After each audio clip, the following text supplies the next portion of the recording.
Alô, comunidade, eu sou Rodrigo Viana e esse é o ICL Urgente com as principais notícias do Brasil e do mundo. A gente chega sempre às 5 horas da tarde ao vivo e depois você também nos acompanha. Muita gente assiste ao longo da noite, até no dia seguinte. Então, peço para você que está nos acompanhando para deixar o like, né, e se inscrever no nosso canal. Na atualização de notícias, Laura Couto, mais uma vez aqui com a gente no ICL Urgente. Boa tarde, Laura. Boa tarde, Rodrigo. Finalmente sextou. Quero dar boa tarde para vocês, todos os nossos espectadores que estão nos assistindo pelos canais do Instituto Conhecimento e Liberta e também pelos nossos canais parceiros. E mandar um beijo especial para Gabi Varela, hoje é aniversário dela. Quase errei o nome, desculpa, Gabi. Bom, também quero convidar vocês para participarem do nosso chat lá no Papo Legal, do ICL Urgente. A gente sempre coloca uma pergunta para vocês no começo do programa. E a pergunta de hoje é a seguinte: o que Flávio Bolsonaro foi fazer nos Estados Unidos? Aí a primeira questão é resolver o impasse do tarifaço, a segunda opção é participar das conspirações com o irmão Eduardo e a terceira opção é descansar nas praias da Flórida. Eu também queria aproveitar e pedir para vocês deixarem seu like, se inscreverem no nosso canal e comentar no chat de onde vocês estão assistindo o ICL Urgente hoje. Vamos lá, Rodrigo. Eu achei que você ia dizer, eu também queria aproveitar e descansar nas praias da Flórida. Seria bom. Prefiro as praias daqui. É, melhor aqui entre São Paulo e Rio ou no Nordeste do Brasil, maravilhoso também. Sim. Pessoal, vamos adiante. Boa tarde para você que mora nesse país em que o candidato a presidente da extrema-direita, o Flávio Bolsonaro, está exausto. O que diz uma nota hoje publicada numa coluna do jornal O Globo. Está muito estressado, tem que lidar com muita confusão. Resultado do quê?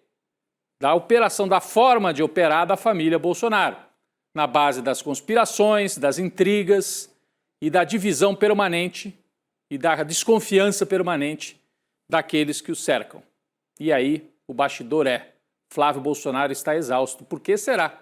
Né? Por que será que ele está assim? Daqui a pouco vamos conversar um pouco mais sobre isso. Cada dia que passa, a gente descobre novos bastidores aí da treta envolvendo Michele, Flávio Bolsonaro e os aliados no entorno. A notícia de hoje é sobre aquele encontro da Michele com o presidente do Partido Liberal, Valdemar Costa Neto, que foi chamado para ser o bombeiro depois que estourou a briga, que ela se tornou pública. Informação de que o próprio Jair Bolsonaro não tinha condições psíquicas de encarar uma conversa séria com a Michele para tentar pacificar a família. Terceirizou a conversa para o Valdemar, mas a novidade é a seguinte: a conversa foi tensa e Valdemar chegou a fazer um pedido para a Michele que tirou a ex-primeira-dama do sério, a ponto dela ameaçar se desfiliar do partido. É a manchete do Globo, olha aí, a irritação de Michele Bolsonaro com um pedido de Valdemar. A apuração é do jornal O Globo e quem traz os detalhes para a gente é a Laura Couto. Que história é essa, Laura? Rodrigo, o presidente do Partido Liberal, o Valdemar Costa Neto, ele simplesmente sugeriu que a Michele Bolsonaro assinasse uma carta, se dizendo abalada pelos problemas familiares causados pela prisão do marido, o Jair Bolsonaro. O problema é que no meio da carta, a Michele teria que pedir desculpas públicas pelo vídeo em que ela criticou o enteado Flávio. E a Michele, claro, ela se recusou e foi bem reativa. Como você disse, ela ficou indignada e quase se desfiliou do Partido Liberal. Parece que o bombeiro Valdemar, ao invés de apagar o fogo, ele jogou mais álcool, né, Rodrigo? Pois é, Laura, assim, o machismo, né, dessa gente, até nessa hora, exigiu que ela pedisse desculpas. E ela tinha que fingir: olha, eu estava muito abalada, sabe aquela coisa? A mulher, quando fala alguma coisa mais firme, é porque estava nervosa. Não é porque ela decidiu falar, não é isso, Laura? E aí, a Michele falou: não. E se saiu bem, porque fez isso tudo. Eu digo, se saiu bem assim a médio prazo. Eu acho que no curto prazo ela vai ser triturada aí pela máquina bolsonarista. Mas para o longo prazo, ela se saiu bem porque não se expôs demais, não fez nenhum gesto assim atabalhoado. Quem está fazendo gestos atabalhoados é o enteado dela, o Flávio Bolsonaro, que é candidato a presidente. Bom, mas a situação é tão grave que hoje aconteceu um fato inusitado, mais um. Olha só, gente. Presta atenção nisso. Michele Bolsonaro elogiou o programa que acaba de ser lançado pelo governo Lula. nesse momento, publicamente, numa rede social fazer isso, não é à toa. É um sinal muito evidente, mais um sinal que ela está mandando para os enteados. O que aconteceu foi que Michele usou o perfil dela no Instagram para divulgar um programa interessante, um programa de política nacional de educação bilíngue de surdos, lançado pelo MEC no dia de hoje. E a gente sabe que a Michele tem uma ligação muito grande com esse tema.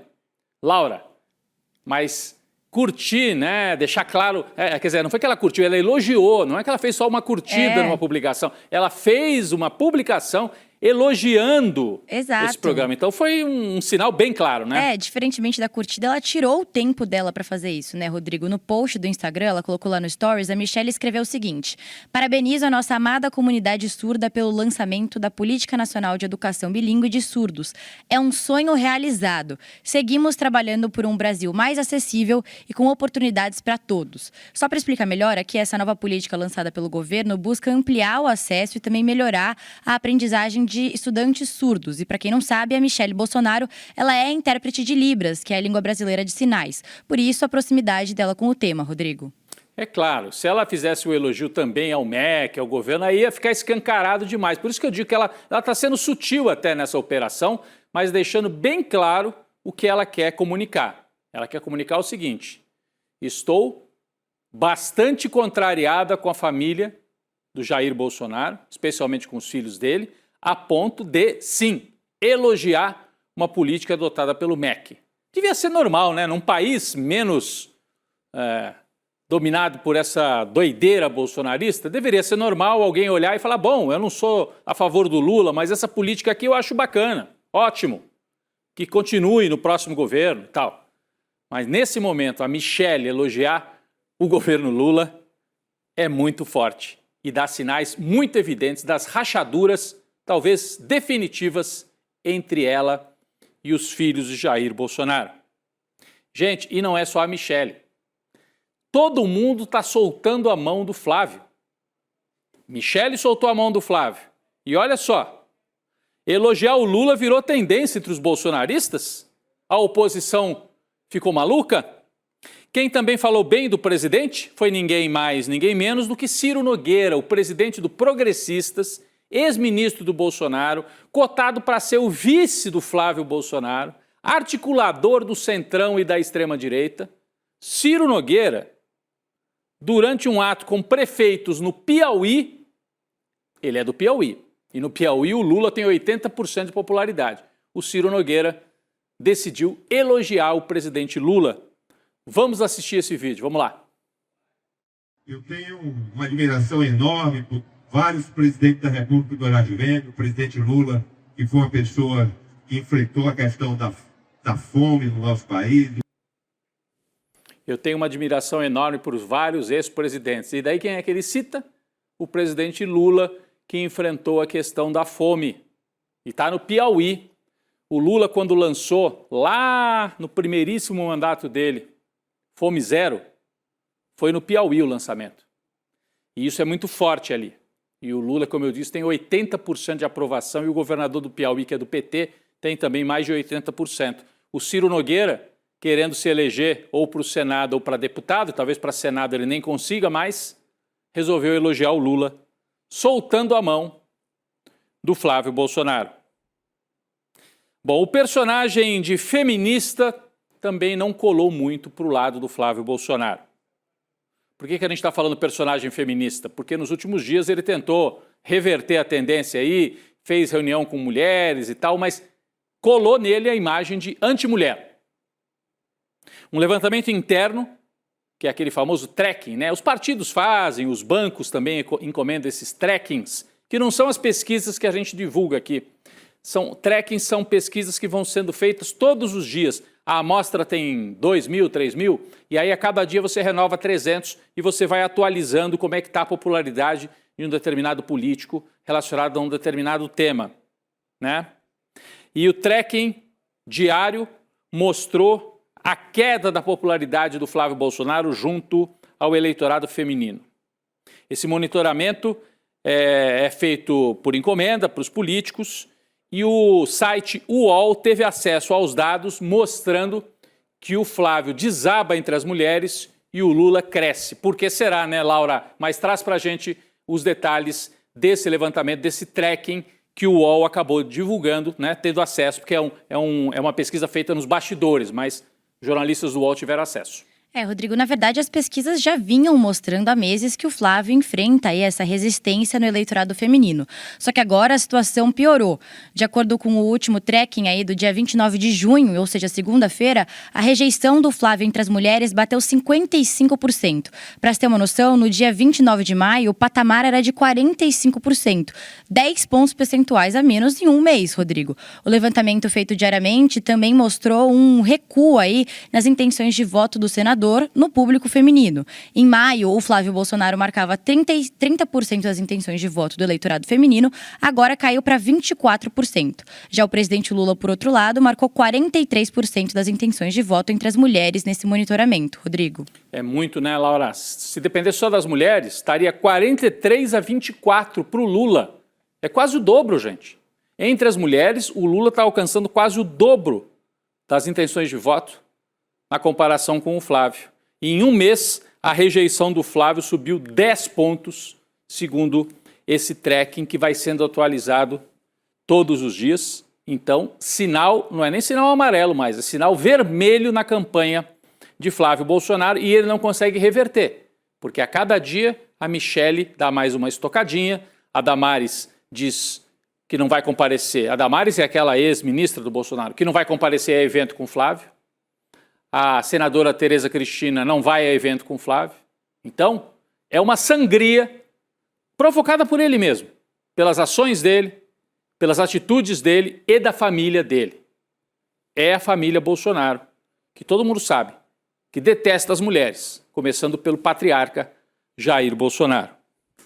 Bom, enquanto a equipe de Flávio pena para melhorar a imagem dele no público feminino, o pré-candidato se prepara para tentar livrar a própria imagem, né, melhorar a própria imagem, em outra seara, o tarifaço. O tarifaço que os Estados Unidos baixaram com 25% sobre os produtos brasileiros a partir dessa foto aqui, lembram? O Flávio foi visitar o Donald Trump e passados alguns dias o Trump tarifaço em cima do Brasil. Bom, o Flávio vai aos Estados Unidos e vai participar de uma audiência pública para tratar das tarifas, no dia 7 de julho, semana que vem. O senador enviou ao órgão responsável por esse evento, né, por essa audiência pública, o pedido para participação e um resumo do que ele pretende falar. Ele pediu 5 minutos, né, que é o tempo padrão para participação nesses eventos. Ele disse que vai falar em inglês e presencialmente. Vale destacar que a participação na audiência pública é aberta a qualquer um que se inscrever. Então não é que ele foi inscrito na audiência pública porque ele tira foto com o Trump no Salão Oval. Não, ele pediu para participar como uma pessoa qualquer e vai fazer isso para tentar reverter a sangria contra ele no campo da economia. Então o Flávio tem sangria da candidatura dele na economia porque tem o tarifaço do Trump. Dentro da família, porque está brigando com a Michele. E na corrupção, porque pediu dinheiro para o banqueiro bandido Daniel Vorcaro. Mas a Laura tem mais informações sobre essa audiência e essa visita do Flávio Bolsonaro. Mais uma, Laura, ele vai mais aos Estados Unidos do que ao Nordeste do Brasil. Como é que ele quer fazer campanha para presidente? Né? Ele está parecendo o senador Romário, né, que não trabalha e só fica nos Estados Unidos. Mas olha só, o Flávio Bolsonaro, ele disse hoje que a viagem para os Estados Unidos tem um objetivo, Rodrigo. Defender o Pix, que ele mesmo tinha sabotado antes. Segundo o Flávio, o governo do presidente Lula não está defendendo os interesses do Brasil da forma correta. Vale lembrar que ontem o Flávio Bolsonaro enviou uma nova carta para os Estados Unidos, agora afirmando que as sanções ao Pix prejudicam investimentos dos Estados Unidos e ele também prometeu um compromisso legislativo de que o meio de pagamento não vai ser internacionalizado. Já o governo brasileiro não vai participar da audiência e está tentando resolver a situação pelas vias diplomáticas, Rodrigo. Essa carta é um absurdo também, né? Com o logotipo do estado do Rio de Janeiro, porque ele é senador pelo Rio, mas parece mais que ele é senador pelo Mississippi, né? O Flávio Bolsonaro, pelo estado do Mississippi. Porque ele mandou essa carta para os Estados Unidos dizendo: segura aí o tarifaço, deixa para depois da eleição, senão vai prejudicar a minha campanha e ajudar o Lula. Então não é que ele quer evitar o tarifaço, ele quer evitar o tarifaço antes da eleição. Depois tudo bem, Trump. Aí você senta a mão aí e baixa o tarifaço contra o Brasil. E ele atacou o PIX. É um vira-lata completo, né? Bom, eu falei no começo do programa, mas eu vou retomar agora então essa notícia. Flávio Bolsonaro está cansado e estressado. Amigos do 01 notaram sinais de esgotamento físico e mental nos últimos dias e o aconselharam a aproveitar a viagem aos Estados Unidos para descansar. Olha a manchete aí. Por isso que a nossa enquete de hoje, no Papo Legal, você pode ir lá e participar, pergunta: o que ele vai fazer nos Estados Unidos? Tentar reverter o tarifaço? Conspirar ao lado do Eduardo? Ou tirar uns dias na praia? Porque ele está estressado. O estresse gerado pela própria ação da família dele, pelas escolhas, pela maneira que eles atuam na política. Está aí a enquete, mas se você quiser ir lá no Papo Legal, também pode comentar, participar da enquete e fazer outros comentários lá na nossa plataforma, né? Mas vamos voltar para a carta, essa carta que eu citei aí, que o Flávio enviou para os Estados Unidos ontem. Os aliados não gostaram da ideia. Gente, ele só dá bola fora. A avaliação é de que o documento fala mais do mesmo, desagrada os eleitores independentes, está falando mais para a bolha dele e dá munição para o presidente Lula acusar o senador de traidor da soberania nacional. Lula divulgou ontem uma resposta a essa carta, né? O presidente disse, abre aspas, é inaceitável que a família Bolsonaro, com o seu entreguismo, queira submeter o Brasil aos interesses dos Estados Unidos. Lula também falou, abre aspas, pedir que o tarifaço contra o nosso país seja adiado para depois das eleições é mais uma atitude de traidores da pátria. Então, os próprios assessores do Flávio entenderam que não foi uma boa ideia publicar essa carta. Ele vai se colocando num beco sem saída, o Flávio. Age, depois tenta consertar e a tentativa de consertar fica pior do que a ação inicial. A emenda pior do que o soneto, como diziam antigamente.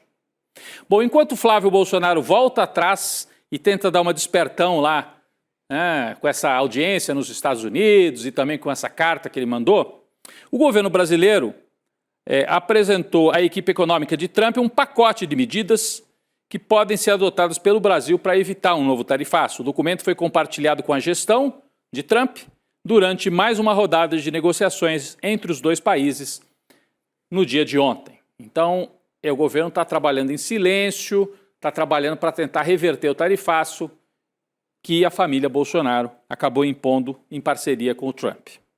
O presidente Lula, aliás, mobilizou hoje 7 integrantes do primeiro escalão do governo para fazer atos de inauguração e entregas para 12 cidades diferentes, né? Isso porque, a partir de sábado, amanhã, dia 4, as regras eleitorais impedem o presidente de participar de atos de inauguração. Então, foi a última sequência de inaugurações e o Lula aproveitou e fez a inauguração e usou teleconferências para fazer uma inauguração meio assim coletiva em várias cidades ao mesmo tempo. 5 dessas 12 cidades são em São Paulo, o estado que tem o maior eleitorado do país, considerado chave para a reeleição de Lula. Então o Lula fez o último ato político dele, fazendo inaugurações em 12 cidades, 5 em São Paulo, e fora isso, o PT decidiu que vai lançar a candidatura de reeleição oficialmente em São Paulo, no dia 2 de agosto. Inicialmente o plano era fazer a convenção do partido em Brasília, mas a direção partidária tomou a decisão de fazer na capital paulista, que é o berço político do PT, do próprio Lula, que é pernambucano, mas atuou politicamente muito mais em São Paulo, e do vice-presidente, Geraldo Alckmin. Então, é uma forma de fortalecer, concentrar votos no estado que tem o maior eleitorado, né? É considerado estratégico São Paulo, mesmo que o Haddad tenha alguma dificuldade no enfrentamento com o Tarcísio, o Lula precisa ser bem votado na capital, na região metropolitana de São Paulo, como já aconteceu em 2022. Vamos lembrar que em 2022 o Lula teve 53% dos votos, ficando à frente do Jair Bolsonaro na capital paulista. Então está aí a decisão de centrar forças mais uma vez na capital paulista. Pessoal, vamos trazer aqui, sair da disputa partidária, né, para outubro E vamos trazer aqui uma notícia policial um tanto bizarra, né? Mas importante para a gente entender. Olha só essa. Um perito da Polícia Federal produziu 2 arquivos intitulados Moraes.pdf e um outro, Toffoli e esposa.pdf, a partir de citações aos 2 ministros do Supremo que foram encontradas no celular de Daniel Vorcar. Tem mais. O perito, identificado como João Cláudio Nabas, chegou a sugerir a colegas da própria polícia o vazamento desse material. Isso tudo é o que diz um relatório da Polícia Federal, né, que foi divulgado pelo jornal Estado de São Paulo, está aí a manchete na tela. Perito da PF produziu arquivos a partir do celular de Vorcar. Quer dizer, um perito produzir arquivos é o trabalho dele, né? Pegar o que está ali, transformar em arquivos para municiar o delegado, depois seguir para o Supremo. O problema é que ele preparou esses arquivos e queria vazar a informação de maneira ilegal. É isso que a Laura vai trazer com mais detalhes para a gente a partir de agora. Esse sujeito está sendo até investigado, né? Esse perito aí, Nabas, não é isso, Laura? Rodrigo, eu já vi essa história até em Novela das 9, né? Essas investigações, elas fazem parte da operação aberta pela PF para apurar os vazamentos do celular do Daniel Vorcaro e que resultaram aí no cumprimento de busca e apreensão contra o Cláudio Nabas em maio, por suspeitas de violação do sigilo funcional. Os documentos criados pelo perito, eles compilavam diálogos e menções aos ministros Alexandre de Moraes e Dias Toffoli no celular do Vorcaro, incluindo o contrato da Viviane Barsi de Moraes, que é a esposa do ministro, com o contrato dela com o Banco Master. E tem mais, segundo depoimentos dos policiais federais que faziam parte dessa investigação, o Nabas sugeriu para a equipe vazar esses documentos para a imprensa. Os investigadores que deram depoimento não concordaram com a sugestão, mas dias depois, os detalhes do contrato da esposa do Moraes foram divulgados na imprensa, Rodrigo. Então a suspeita é de que o Nabas foi a origem desse vazamento, inclusive relacionado ao contrato da Viviane Barsi de Moraes. Essa é a investigação que está avançando e que foi detalhada hoje pelo jornal Estado de São Paulo.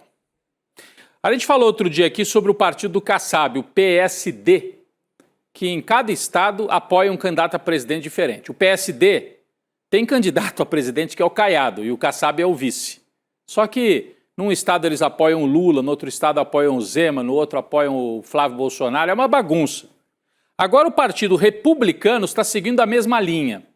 Isso é preocupante para a direita e para o Flávio Bolsonaro. É mais um sinal de que o Lula está conseguindo rachar a direita e trazer para o lado dele pedaços dos partidos que, se o Flávio tivesse forte, estariam todos embarcados na candidatura do Flávio Bolsonaro. O partido de Tarcísio de Freitas, chamado Republicanos, não decidiu qual candidato vai apoiar oficialmente para presidente.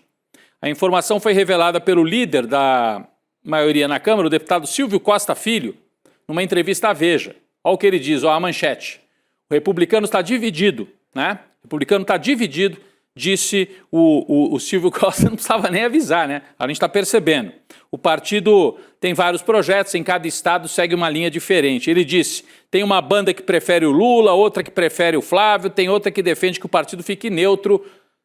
Quando começa assim, é porque estão avisando, especialmente para o Flávio Bolsonaro. Meu filho, o gato subiu no telhado, se prepara aí porque nós vamos liberar a bancada, como se diz aí. E aí, uma parte vai ficar com o Lula, que vai confirmando o favoritismo dele, né? Esse deputado especificamente apoia o Lula. Mas tem outros, o Tarcísio, por exemplo, que é do mesmo partido. Em São Paulo, o Republicanos é mais próximo do Flávio. Mas parece que não vai embarcar com tanta força na candidatura do Flávio Bolsonaro. Vamos falar aqui, saindo então desses bastidores dos partidos. São sinais, você vê quantos sinais a gente trouxe hoje no ICL Urgente de que está fazendo água a candidatura do Flávio Bolsonaro, né? Sinais de dentro da família e sinais de fora também. De dentro do bolsonarismo e também de fora, como esse que eu acabei de trazer. Mas eu vou falar aqui da Polícia Federal, que deflagrou hoje uma operação chamada Exchange, que mira desarticular uma organização criminosa suspeita de lavar dinheiro para o tráfico internacional de drogas. Entre os detidos nessa operação de hoje, por isso que eu quero chamar a atenção de você, mais uma operação, não é mais uma não. Aqui, ó. Entre os detidos está Estela Stephanie Nunes Henrique de Oliveira. Ela foi sancionada pelo governo dos Estados Unidos na última quarta-feira. Lembram que a administração Trump baixou uma ordem lá? 2 brasileiros na lista dos que estão sancionados. A Stephanie era uma. A outra, Vitor Shimada, também foi alvo de sanções impostas pelos Estados Unidos. A Polícia Federal hoje fez uma operação para pegar os 2. A Stephanie e o Vitor Shimada. Aí você fala, ué, mas peraí, estão agindo porque o Trump mandou? Não. Segundo o governo Trump, os 2, né, atuavam juntos nessa parceria aí criminosa. Mas sabe por que eles foram alvos hoje da operação da Polícia Federal? Teve até dinheiro apreendido, olha aí na tela. Porque a decisão do Trump de sancionar os 2 obrigou a polícia a adiantar uma operação que já estava sendo preparada. Então a ordem é o contrário, né, Laura? É importante a gente esclarecer isso. Quer dizer, a Polícia Federal estava investigando esses 2, se preparava para lançar uma grande operação contra esses 2, o Trump se adianta e fala, eu vou sancionar os 2. Dá a impressão que tinha gente da polícia vazando informação para o Donald Trump. Mas traz para a gente mais detalhes sobre isso, por favor. Rodrigo, o ministro da Fazenda, Dario Durigan, ele disse hoje em entrevista ao G1 que os alvos das sanções já estavam sendo investigados no Brasil há um tempo e que a interferência da gestão Trump preocupa o Brasil. Vamos ver um trecho do que ele disse, eu separei aqui, abre aspas. Essas empresas já estavam sendo investigadas no Brasil pela Polícia Federal, pela Receita Federal, a gente já sabia, não tem novidade. Essas organizações são de fato muito ruins e causam terror social no Brasil. E aí o que a gente fica com dúvida, tanto nós quanto a população brasileira, é o que será feito com isso e esse espaço de ataque, esse espaço de interferência dos Estados Unidos no Brasil, sem que a gente saiba exatamente o que se pretende com isso. É isso que preocupa. Rodrigo, o diretor-geral da PF, o André Rodrigues, ele também criticou as sanções impostas pelos Estados Unidos e, segundo ele, a mudança no cronograma prejudicou a investigação e comprometeu também a tentativa de localizar o principal alvo da ação, que era o Shimada. É importante, vamos ficar de olho nessa história, mas essa história está muito esquisita, né? O Brasil investigava já esses 2, aí o Trump diz que eles são alvos, e aí a polícia faz a operação. E conseguiu prender só uma. O outro, Shimada, escapuliu. Até porque, né? Percebeu que estava no alvo já. Então vamos ficar de olho. Essa história está muito estranha. Pessoal, tem uma atualização urgente aqui para vocês. Atualização notícia de agora. Olha só. O ministro Alexandre de Moraes acabou de autorizar que Jair Bolsonaro permaneça em prisão domiciliar humanitária, ou seja, não vai voltar para Papudinha, vai ficar ali sob cuidados da Michele Bolsonaro, segundo a decisão do ministro Alexandre de Moraes. A notícia acabou de sair, logo mais no N2 a gente traz outras atualizações sobre isso. Vai chegando ao fim esta semana, daqui a pouco ainda tem jogo Argentina e Cabo Verde, hein? Daqui a pouco, na Copa do Mundo, Argentina e Cabo Verde. Eu acho que o pessoal aqui no Brasil vai torcer para Cabo Verde, né? A gente vai seguir aqui acompanhando as notícias no N2. Eu queria agradecer a Laura por mais esse dia aqui de parceria no ICL Urgente. Laura, obrigado. Valeu, Rodrigo. Vou trazer aqui também o resultado da enquete. Só explicando aqui para quem entrou no meio do programa, todo começo do ICL Urgente a gente coloca uma enquete lá na nossa sala do Papo Legal. E a nossa pergunta de hoje foi: o que Flávio Bolsonaro vai fazer nos Estados Unidos? A resposta com mais votos foi participar das conspirações com o irmão Eduardo. 93% das pessoas votaram nessa opção. E depois ficou dividido com bem poucos votos. 5% das pessoas votaram em descansar nas praias da Flórida e só 2% votaram em resolver o impasse do tarifaço, Rodrigo. Então a maioria acha que o Flávio vai mesmo conspirar. Ótimo fim de semana para você, Laura. A gente se vê na segunda-feira aqui no ICL Urgente. Valeu, Rodrigo. Bom fim de semana. Tem celebração da Gabi também. Isso, celebração da Gabi e jogo do Brasil, domingo, contra a Noruega. Mais importante a celebração da Gabi. Daqui a pouco a Gabi, aliás, está ao vivo aqui com o Chico Sá e nossa equipe, atualizando essa história que eu acabei de trazer aqui, né? Jair Bolsonaro permanece em prisão domiciliar. Mas eu queria ainda fazer um convite, virando para cá, olha, orçamento secreto original do ICL, mais de 200 pessoas estavam com a gente na noite de estreia, né, dessa série documental, com 6 episódios. É mais uma conquista do nosso jornalismo independente e investigativo. Se você assinar a plataforma ICL, você tem acesso a um monte de curso e você tem acesso a apurações e séries jornalísticas também, como essa aqui, que já está lá, né? que já está lá. Então, eu convido você a assinar o ICL. Se você assinar, você ganha também acesso ao Oráculo, o Oráculo que é aquela ferramenta de pesquisa especial aqui do ICL. Você ganha o livro Democracia e Populismo da Marilena Chauí e o livro Travessia do Eduardo Moreira, além daquele gorrinho exclusivo do ICL. Assine agora a plataforma ICL e ajude a bombar ainda mais o jornalismo do ICL. Vem aí o N2, daqui a pouco eu estou por lá. O ICL Urgente volta na segunda-feira. Obrigado, gente. O desvio identificado pela Controladoria Geral da União passa de 13 milhões de reais. Os computadores para os alunos jogarem eram alugados por um valor 11 vezes maior do que um novo. No Distrito Federal, um projeto prometia usar esses jogos para ensinar tecnologia e desenvolver habilidades de estudantes da periferia, o que já era estranho, mas acabou virando um escândalo. A gente então foi atrás de quem destinou esses 53 milhões de reais do orçamento. Vai bater na porta de cada um deles para tentar conversar, para tentar entender qual foi o objetivo de destinar o dinheiro para uma associação sem lastro e que acabou fazendo mau uso do dinheiro público, né?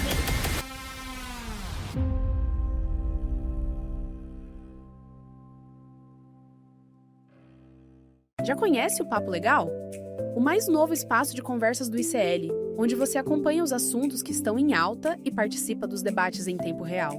Aqui você encontra salas sobre política, cultura, notícias, tecnologia, esportes e muito mais. Além de conversar com outros membros da comunidade, você também pode interagir com jornalistas e comentar os principais acontecimentos do dia.